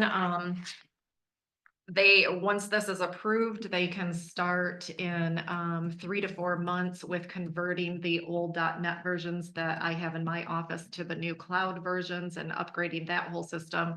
Phase 2 would be adding the new modules that I need and that Wendy needs, and then doing the training on that. So all said and done, they are estimating probably 9 months before we're all ironed out. They will be able to migrate 5 years worth of data from Tyler Technology into the new system, which will be nice for reference. Anything else? Any Oh, I questions? do have a question on page 76. It shows the annual fees. That's something people should know too. Annually, we'll be paying a fee to maintain these modules. Yeah. And that includes any updates that come out and all of that, as well as customer support. In my experience with BSNA is they're quite good at help and support. But I did notice that the upgrade, the modules that we have, the annual fee and the new purchase of the annual fee subtotal doesn't, they don't add up. So you got 8705 for the existing upgrade. And then on the new purchases, it's 2,325. You add those together, it's more than 9625. So We'll ask her to clarify that for us. Also, there's an accounts receivable module on there, and I think we asked her to remove that because that wasn't needed. Jill, wasn't that true? no, that might be the difference. Maybe the subtotal is correct, but they didn't take it off that. No, I So left we asked I her left my for, phone. I hope my calculator's there. But yeah, we asked her for multiple different upgrades, and so maybe she just got the old one to us. So the reason being is that we don't have much accounts receivable. Right. Yeah. that if this was out, then these two probably would add it to this total. I think the total might be right if you take the 1340 and 2325. And I think it would be right. So really today, we just need a motion to go forward with this so that we can look at a contract and be signing with them to get Yeah. the ball rolling. And there needs to be a little bit of wiggle room because the very last payment, they have the payments broken down into a series of, I believe, 4 or 5. So 5 payments, and the final payment, they have estimated to be $18,045 upon completion of all the work. That might vary a little bit due to the amount of training that is needed and the hours and so forth that for travel costs. So the motion was to approve moving forward with getting us approved. So we can purchase it and get moving forward. And the motion is to have it not exceed $60,000. And that is with the exception of the additional hardware that we would need to purchase at the end of the 9 months when we're ready to go. But it's a lot of money, but it is money very, very well spent. We really have no systems right now in place that has any kind of checks and measures and does not speak to each other. So it's it'll be very, very nice. So can I try winging it with a motion that I would move that the clerk and supervisor enter into a contract with BSNA software for upgrades and annual fees as described in their proposal. With an amount not to exceed $60,000. Second that. It's long overdue. All in favor? Aye. Aye. Yay, Yeah, that's a big one. motion approved. You're going. So we're moving on to new business. We already did the new hire. So then the regular board meeting dates for February and March. And I'd like to point out too, I'm sorry. Sure. Might not on the docket on roller coaster house. I remember seeing an email. We thought you were gonna speak at public comment. No, I had an email back and said I would be here. So she didn't. Yeah, it's just mention it. not listed separately. I Yeah, think yeah, even but- she thought maybe you were gonna speak at public comment, but No, yeah. I think we're not too far from public comment, are we? No, we're not too far, and I'll make sure you have a voice. Yeah, we just got 2 other items before we're done. Yep. So So regular board meeting dates, the date we are meeting, I just want to point out that in that printout, it says March and April, and it really should say February and March. And so we just have some proposed dates and times to not meet in the middle of a day, maybe to help facilitate people to be able to come to our meetings as well. I know in the past it's been talked about doing it in the evenings. Does anybody have any thoughts or I comments? guess I missed the Talking February and. Yeah, we're talking about the next two until we have to do our whole list of them again, for the fiscal year. I'll just, say again that I personally prefer. I do get that there have been some comments that we prefer meetings in the evening, but in my experience, I don't necessarily, I've attended many, my board meetings that we had were started at, I think, 5:30, 5 o'clock, 5:15, and city commission meetings start at 7 and sometimes go till midnight. And, when people work all day, I mean, I don't, but when people work all day, I don't know that as board members that you're as fresh and effective as if you just came in and you had a business meeting in the morning. That said, there may be times when evening meetings would be appropriate. If there was some issue that we just were certain was going to be a big public interest, we may want to schedule that meeting to be in the evening, but that could be on a case by case basis too.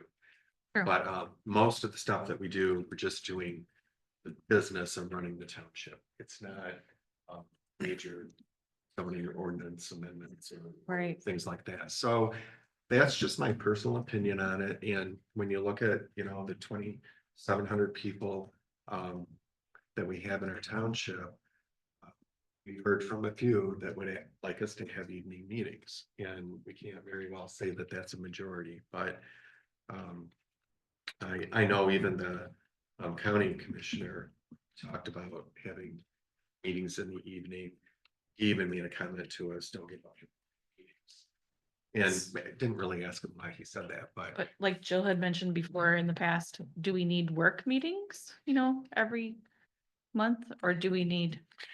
that Yeah, kind of I thing? was thinking, maybe a good compromise would be, to have our regular board meetings in the evenings. That's what most people expect and are accustomed to.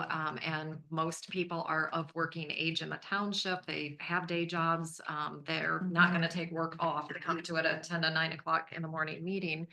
But then have our special meetings, during the day. I am certainly not opposed to having 2 meetings a month where we have one that is kind of just strictly town hall business and then the regular board meetings to be more for public comment and public hearing. I personally, nights just work better for me for a variety of reasons too. Just, personally, I run 2 businesses myself, so I'm usually busy during, regular office hours as well.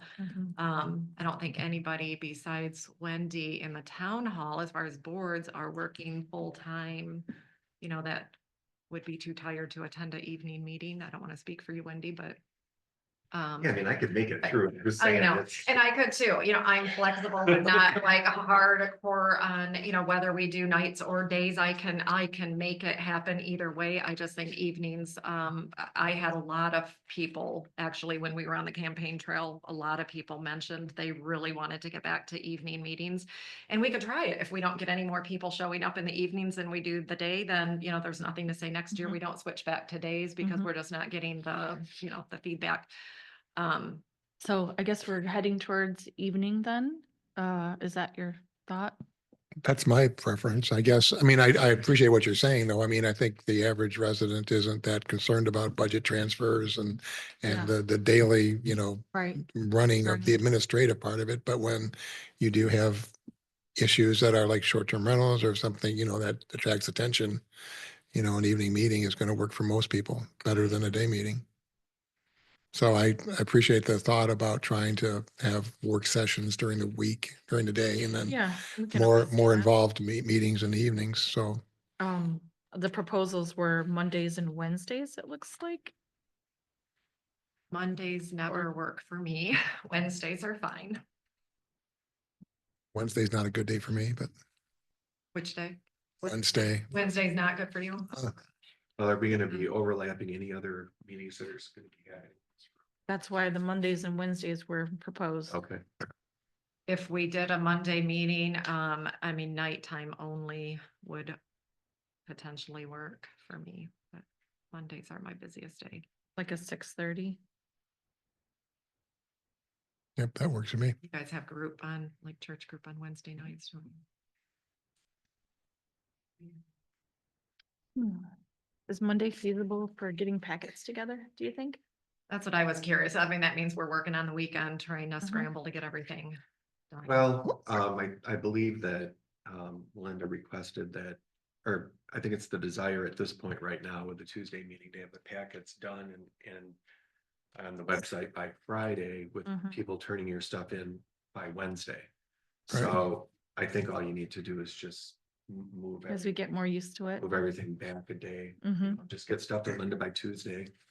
Yeah. And she can post it by Thursday or Friday. Right? If the packet's out by Friday, you still have the whole weekend. I don't know if you want to and- hear from And I all don't day know if you Monday. want to hear from Linda. She's She is, but Zoom, but I'm not sure she can participate. no, just public comment. Okay. I know she can't vote, but I thought she could talk. She's the one that put the proposal together. Right. That's why I thought I kind of wanted to hear from her, but that's okay. All right, so Monday nights, 6:30 for the next 2 months. I think that's a good try.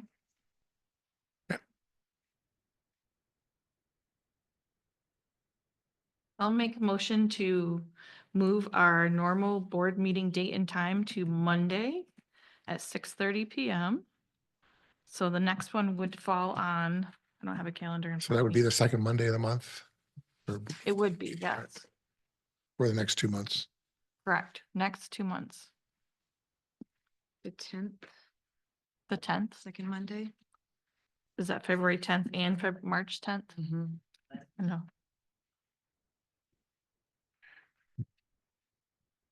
Anybody want to second that? I'll second All in favor? Aye.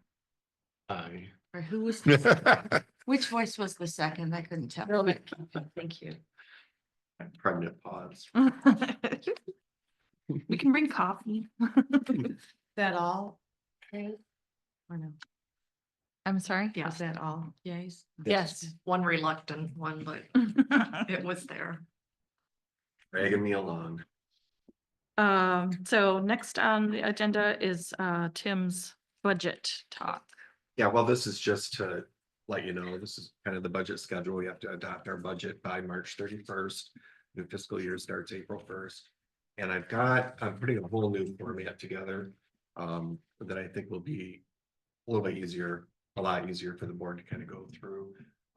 Obviously, when we go into our meetings to discuss the budget, it's my hope that we aren't going to go line by line with all these different funds and departments, but and I can't see that happening, but I've got the framework pretty much done. I've worked with the park so far. I've got information I understand from the fire department today, and he agreed as well to help put together the ambulance fund budget as well.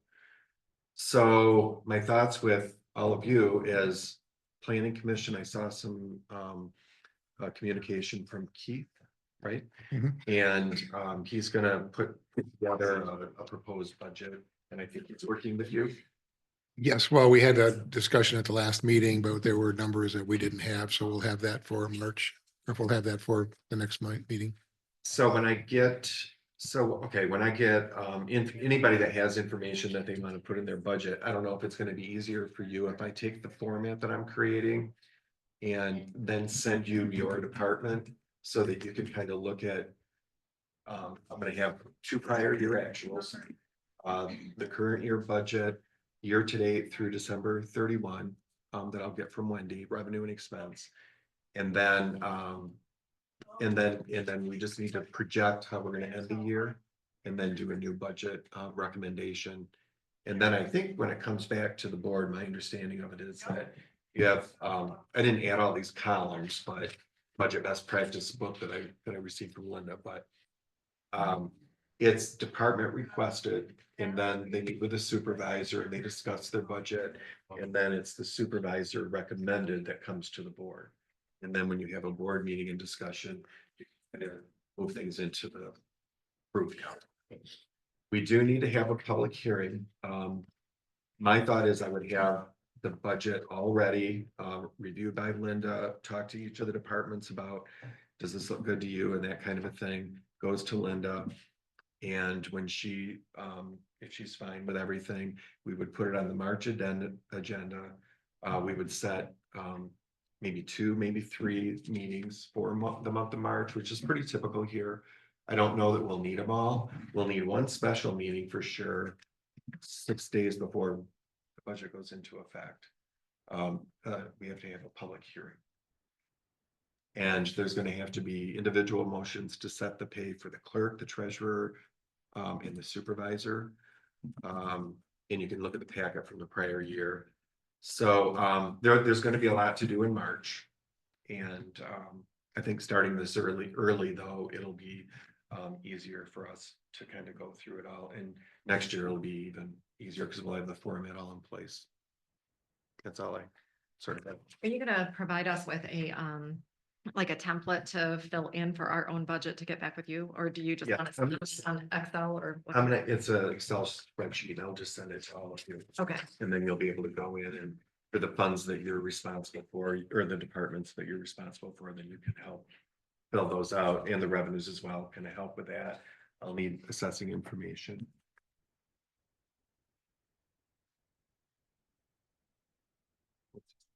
Are you, so should we say that you're doing this as deputy supervisor? Oh, yeah, that's fine. Yeah. Yeah, I'm Linda's deputy, and she has to spearhead the budget process because that's my thing. Got it. So that was about it, but anybody that, has any questions? Obviously more just to have come. Direct them to me. The next order of business, the tax assessments go out mid-February. And I guess there will be a township update, and I don't know how that was on there or who to talk to about that. So I guess that's just a matter of info. I recently want to comment too that that's normally when the township newsletter would probably be added to that. And I recently read in the policy and procedures that the supervisor is responsible for that twice a year. Just saying. But not required. Yeah. Things can be changed. Uh-huh. Any tabled items? There were none. Or any further discussion on any of these items? No, I mean, you're talking general board discussion. The only thing is, like the general, what Maria is working on, The what- policy and procedures? right? Right. You know, about when we would get those, It's a, it's a process. oh, yeah. Okay, well, I'll use I'll use what we have here, so. It's getting closer. Yeah, okay. So we have a document though, right? That was the last version from the last board. She's updating. all the Policies, different yeah. books. There Okay. were Yeah. several that were around. So everybody Oh. can have the same Oh, thing. we should have the same one. Yeah. everybody had a manual, but she was going page by page and making sure that all of the manuals had been updated, so. I think Sounds she wrote familiar. A few. Yeah, discrepancies, and there's but- quite a bit from the last board that they did at the last second, basically, and had, legal counsel even go over it, so. Making sure it's right. Our announcements will be our regular township board meeting. I think we already went over this. Will be on February 10th at 6:30 PM. And then we will head to public comment and Mr. Osterhaus. Yay. You could have done the first one. We should have. I know. Yeah. Well, I'm Roland Osterhaus and Happy New Year. And listening to all the things that the board has to take care of on your plate, I really appreciate all your efforts because it's a lot of work, I can tell, just sitting here listening. I would like to talk about Lossy Road, Lossy Trail. And I don't know if you have a piece of information, survey on the property where Lossy Trail on this side, starting from Skeegamog Road, goes diagonally through the 30 acres that I own. And I purchased the land in the 70s. I started a walnut tree farm in the 80s. In 92, it was transferred from the county to the township in 1992. And so if you have a letter addressed to Mr. Patterson by Mr. Pop, the attorney firm. And at that time, this was in 2020, the board at that time had the feeling that, hey, we're going to have to put up signs, say no motorized vehicles, because people had used all-terrain vehicles from wherever on Lossy Road, basically on the west side, and tore it up. So they put the signs up, no motorized vehicles. However, the board at that time had the consensus that we probably should let the people who own property adjacent to Lossy Trail to be able to drive on it. But they never came to any decision. At that time, Mr. Pop agreed with me that we should. And then shortly thereafter, he said, no, you can't drive on the road. To attend to your trees, do whatever you have to do. And I kept asking the question why, and he said, well, I have to go back through all the records to make certain that there was a proper transfer from the county to the township. And it took him a year to do that. And he never completed it, but it delayed a lot of things because I have been here at the board several times. The next is a letter from the township zoning person by the name of Robert Hall, who walked the property with my son and said there is no access other than Lossy Trail to get to the property because it's all swampland. The rest of it is swampland. Can't do it. And I got a permit to build a farm building or something to put my farm equipment in. And shortly after that, 2023, I get a letter from your attorney firm stating that just because you have a permit to build, you still cannot drive on the trail. It came about a week and a half after I got the permit. And then another piece of document here, there was a case in Upper Michigan relating to an easement. And the Michigan State Supreme Court said that if it's been used as an easement for the last 15 years, it's still an easement. And so I've gone around and around with Mr. Pop, trying to figure out, can we come to an agreement or to an understanding on this? To the entrance, you have Mr. Jacobson has property, 3 acres. He cannot access the back of his property unless he uses Lossy Trail. Just beyond my property is Mr. Bud Ward, and he accesses his home and so on from Skeegamog Road. He can do it, the ground is high enough and so on. But there's part of his property that he cannot access unless it's with a trail. And so since having the property, all property owners, we feel, have been taking care of the property. If trees come down, we take care of the trees, we get out our saws. If there's some erosion, we take care of that. We've taken care of it. We have not tried to do anything that's going to be harmful to the trail. And for access for people who want to walk on the trail coming from Skeegamog Point Road, there's basically parking for 1 car, but it's a very hazardous place because it's very close to the highway. And talking to Mrs. Gross, who was also a township person on the board, she walked the property with me and she also agreed there is no other access other than on the trail. But her recommendation was, in terms of looking for solutions, is that people could drive on Lossy Trail through my property, and before the road turns to the west, there is a turnaround for probably about 3 cars. I said, that's fine. I don't care. Since I've owned the property, and of course I'm not living there, but in working there in the summertime on the trees and so on, I've probably seen less than 6 cars or people on the trail. It's not used for that. And so she suggested that, but not to the board, but she said, maybe there's something that they could work on. And I said, that's fine. Mr. Ward, Bud Ward, who has property, he said he's fine with it. Jacobson is fine with it. But another, to me, very, very, very simple solution is to put up a sign that says property owners can use motorized vehicles, all others are prohibited. Very, very simple. And talking to the Parks and Recreational gentleman, I can't remember his name. I don't know if he's still with you, but he thought it was a great idea too. And Mrs. Gross thought it was a great idea. So that way it's going to prohibit people coming in with all terrain vehicles and tearing up the land. And we're not going to do any damage to the property, and I have trees that I must take care of. And so the last time I was here for the meeting, I said to the board and to Mr. Pop, I said, I'm not looking to sue. I don't believe in that. I believe people can be mature enough to take care of this issue. I'm not going to sell it. I've had a lot of development people who wanted the property, put up a lot of houses or whatever, I don't know. But I said, no, I don't want to sell it. And I'm not going to let it go. But in the meantime, I'm going to take care of my trees. I've got a farm there. I've had it before it was ever made into a trail.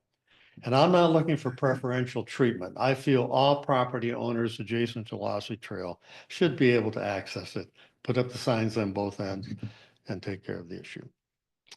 Any questions? What kind of vehicles do you need to use on that there to get to your parcel? I bring in a tractor and a trailer. I have to mow the area. It has to be sprayed about every 2 weeks with an organic spray because I want to have organic walnuts. And so there's no way I can park it out near the road. It would be on the road to do that. And of course, when it comes to getting walnuts, which is starting to happen right now, that means I would have to have some way to go in there, have the walnuts picked and carry them out by hand or whatever to the road, wherever there's access to put them on a trailer or whatever.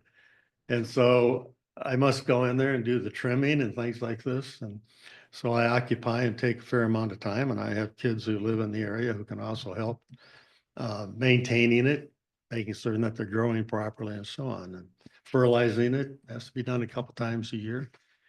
But like I said, it's a farm, had it long before it was made into a trail. And I feel I cannot neglect taking care of it. Good question.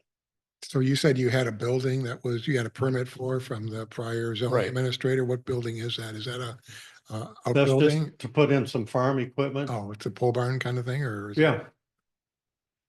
Yeah, and I got a permit for it, but then I got a letter right away from the attorney firm, I believe you have out of Lansing, that says you still can't drive on it to do it. So I don't know how I'm gonna take the lumber in and everything else and start building and put in a concrete.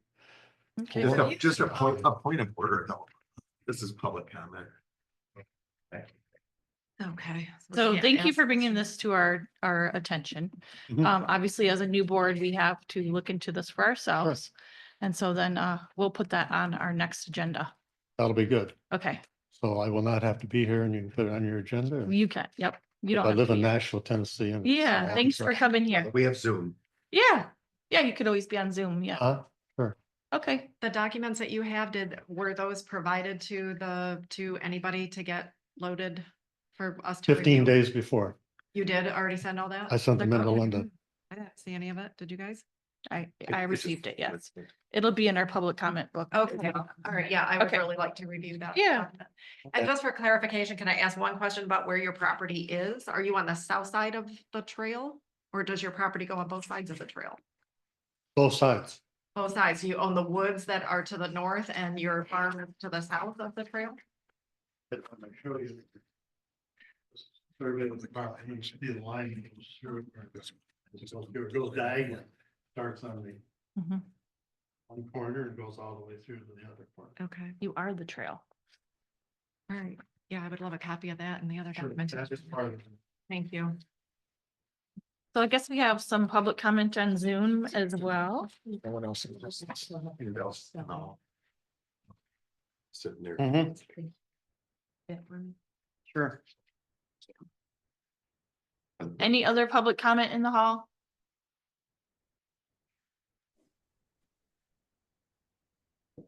Ash Morgan, Fire Chief, also resident, 6130 Cook Road. Talked to Supervisor Slopsma, she recommended I do this during public comment, just for the public to be aware. And we are accepting donations of beds, dressers, nightstands of the sort for our Connex build out. So if anybody has anything in the community, you're gonna see me post something on social media too. It doesn't need to be in good condition. It can be in the worst condition. It's just for building out our bedroom for search and rescue. So just wanted to put that out in public comment. And So you'll also see it on our social media. So, thanks. Anyone else? Okay, Zoom public comment. Okay, Linda, Um, I have to yell.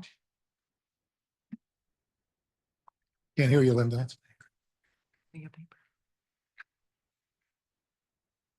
Linda, you're muted.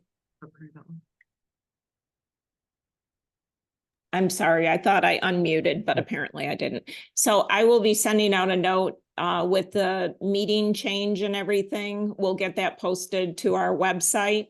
But just want to let you know, I apologize for some of the clunkiness of the packet this month. I would say that getting stuff at the last minute makes it extra tough, and I am still learning about Adobe Pro and combining all the documents. So apologize for that, but just keep in mind, if we don't have the stuff in time to do the packet, when I try and do a last minute edit, that kind of went real bad. So just want to be aware of that as we go forward. Thanks.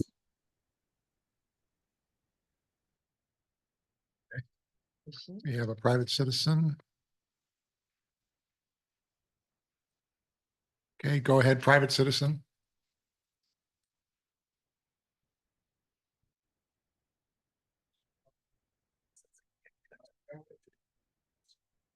Go ahead, private citizen on Zoom. They need Private to unmute citizen is themselves. muted. You can hear me now? There we go. Yes. Okay. A private citizen, did you hear who I am or no? No. Okay, this is Heidi Volmuth, a private citizen, my- 8388 Winnie Lane.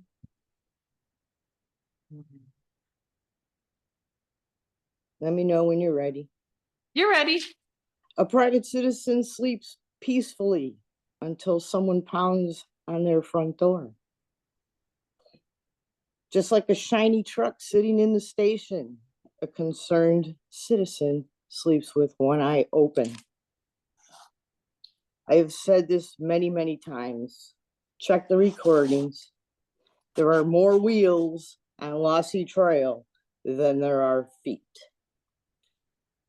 With that said, let's talk about why we get in trouble and how we have issues with one word, verbiage.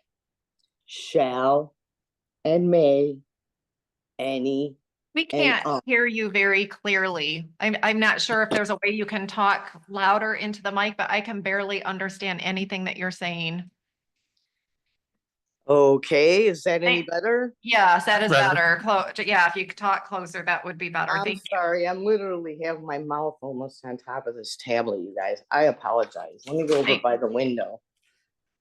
And now I gotta start all over, don't I?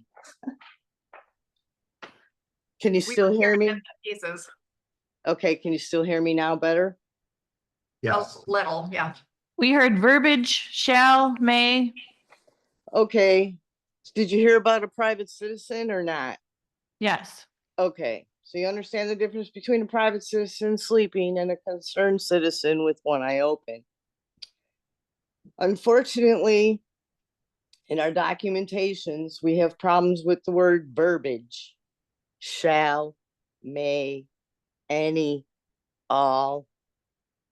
I will tell you that there's more wheel traffic than there is foot traffic on Lossy Trail.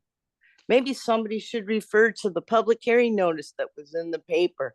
I believe it was sometime 90s, 70s, sometime back then, about easement rights. It'll answer the question. How do we make that the right decision? Easy. Scope, origin, and enforceability. Ordinances are legally binding and can be enforced with penalties for violations, while standards are usually not directly enforceable by law unless referenced in a regulation. We can't confuse them. Ordinances are created by local governed bodies, while standards are typically developed by industries, groups, professional organizations, and government agencies. Our scope, ordinances apply only within the jurisdiction of the governing body that passed them, while the standards can be applied across a wider industry or sector. Again, how do we make the right decision? Homework, homework, and homework. And if we make a mistake, we fix it. And if we can't fix it, we figure out what to do to make it a compromise or a better decision for all. Remember, you all work for the people. As far as evening meetings, when I first moved here, they used to have 2 different meetings, a business and then one for the people. Concerning issues, it only takes one person. We only have 2,700. 1% isn't very many. An unhappy customer in the audience should make you uncomfortable at the table until you compromise or come to a decision. That's all I have for today. Have a great day. Bye. Thank you. Okay. Anybody else on Zoom? Yep, we have Vicky Beam. Vicky, can you unmute yourself? I thought I pushed it. Sorry about that. Can you hear me okay? Yes. Ken? Good morning, everyone. Happy New Year to all of you. I missed the beginning part, so I know that some of this may have already been stated, but I think it bears repeating due to a lawsuit that is going on. I should have started out by saying Vicky Beam, a resident on Baggs Road in obviously Whitewater Township. As most of you have already heard today, it was uncovered during the last PC meeting that Carl Robel finally admitted that the 4-to-1 restriction for depth to width ratio does in fact apply to parcels, all parcels in Whitewater Township, regardless of the size. There were many times that this was confusing for PC and ZBA during this long battle that we've had going on regarding Baggs Road and the parcel that is under question. Yes, it is over 10 acres. It is currently almost 6-to-1.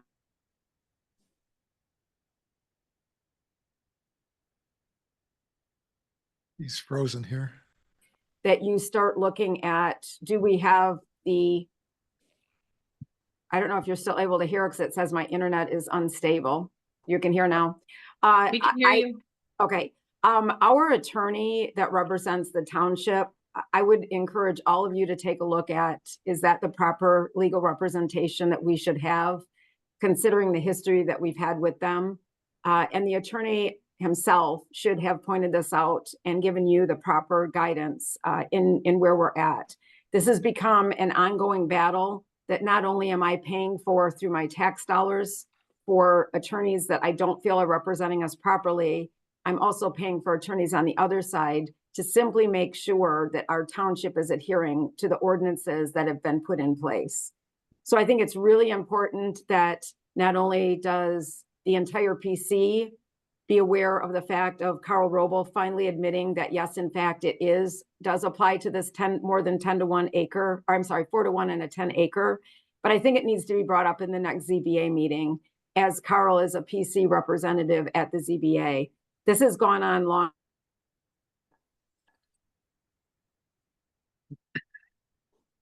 He froze again. Mm-hmm.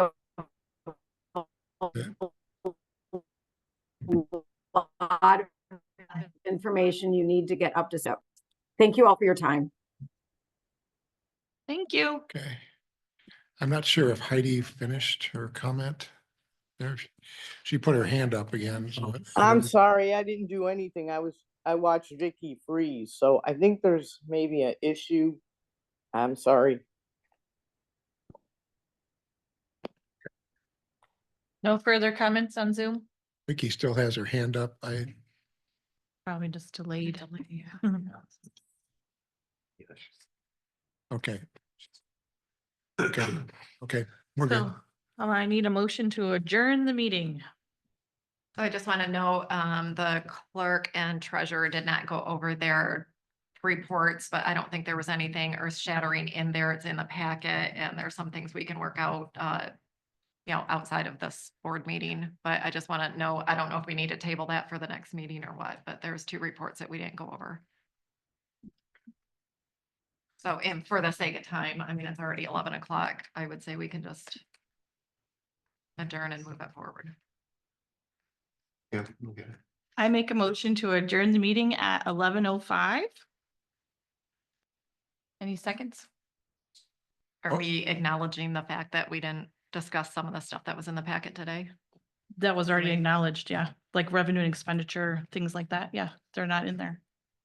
No, That no, was already- no. Well, there are. You're talking about the one-page reports that came Yeah, from that's both the- of you yeah, that that they was- were, Yeah, That, we did acknowledge those, that was under the consent calendar. okay. okay, Yeah. yeah, so that Yep, Yeah, we did, we Okay. made a motion to accept it as. we presented. accepted the consent So usually calendar is there of which those were a consent? part. Okay, They're just packet info. all right. anybody want a second?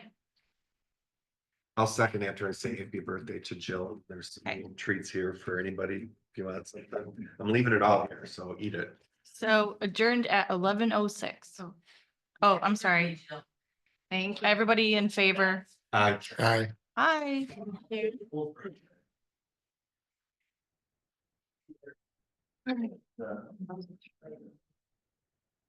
I think I figured out why I couldn't print.